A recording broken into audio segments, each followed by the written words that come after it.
Hey, what's up? I'm Mitch. I'm Jack. And we're Afters. You're watching AFTV.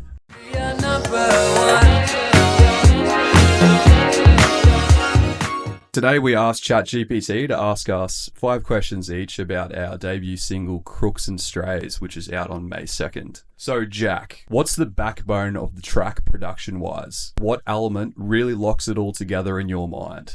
It's got to be the Korg Minilog synth. Probably like at least 20 to 30 tracks, and most of the instrument elements that you hear in the track is just the one synth. Dope. We have mentioned French touch and synth nostalgia. Who were your biggest influences while building the instrumental? Kevin Parker from Tame Impala for sure. Cheers, Kev. Cheers, Kev. Any other influences? Michael Jackson for the drum beat. Shout out MJ. What's a weird sound or a hidden texture in Crooks and Strays that no one would notice unless you told them? I think probably like all of the laser effects that are in there, they're very loud, but I think they kind of just blend in the track together where it creates a vibe that you don't really hear them individually. It just, they sort of complete the song. It's kind of like the cherry on the top. Cherry on top. Sick. If this track had to play in a specific setting, what would be your pick and why? A beach rave in the afternoon with the sunset, after a few drinks, this track would be perfect. I'm also picturing like a European boat party. I got lost in navigation and ended up going through like Miami. And then somehow lost navigation from there and pulled up on Brizzy's shores. What plugin or gear saved your life while producing this one? Give the producers some nerd juice.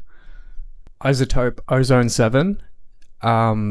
So the master, on the master channel of the track, it's literally a preset. That definitely saved me. We're going to do a switcheroo and Jack's going to ask me 5 questions. All right, Mitch. What was the very first lyric or line that came to you for Crooks and Strays? And where were you when it hit? We were at a B&B back home in Townsville in the tropics, and we was overlooking the Great Barrier Reef, the GBR, a little music-cation. Yeah, the first lyric that came to mind was "Get on down to the jive." I was really into this Bee Gees song at the time called "You Should Be Dancing," and that was like the next line that sort of popped out. Get on down to the jive, you should be dancing. Felt like a pretty catchy hook. Sick. So you've described the track as late night sleaze meets tropical breeze.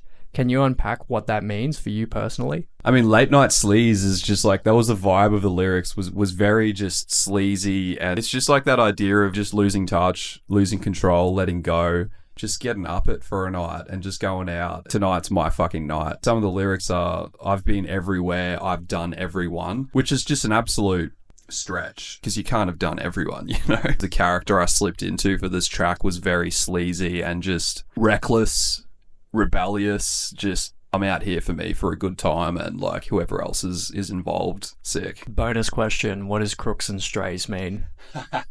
Our friend Dan Kelly, shout out DK, he was hanging out on the balcony with us. By the way, at some point we were throwing grapes.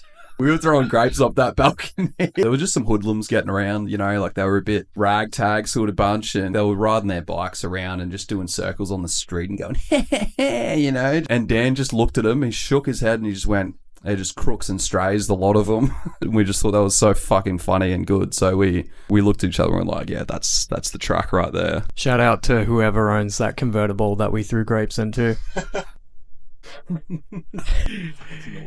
How did your vocal performance evolve from demo to final take? Any weird studio rituals? I mean, we were both a buzz, you know, we were drinking, maybe there was some smoke involved as well, smoke and mirrors. The cool thing with this song is like the first takes were the final takes, which was really dope. There wasn't really too much need to retake because that vibe hit and we were in the pocket, baby. It was one of the best vocal sort of things that was quick to do. We like to have a drink in the studio and cash out a bit, so yeah, I guess that's it. Alright, if Crooks and Strays were a character in a movie, who would it be and why? Oh, that's a fucking good question. Who's a real sleazy dog? Who's a real sleaze bag? A real sleaze merchant?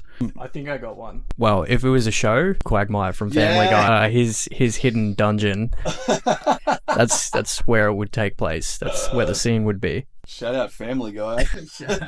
Shout out Quagmire. Giggity. All right. All right, last question.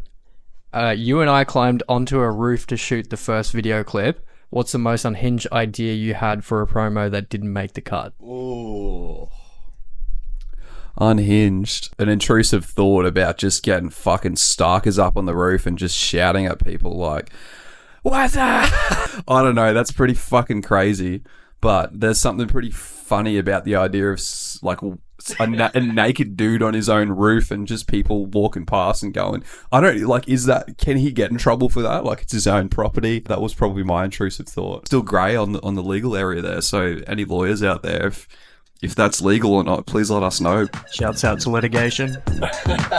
All right, that's us. I'm Jack. This is Mitch, and we're Afters. Peace. No point being alive unless you're dancing. So get up down to the job. We got be dancing. Don't care for you when you're not dancing. I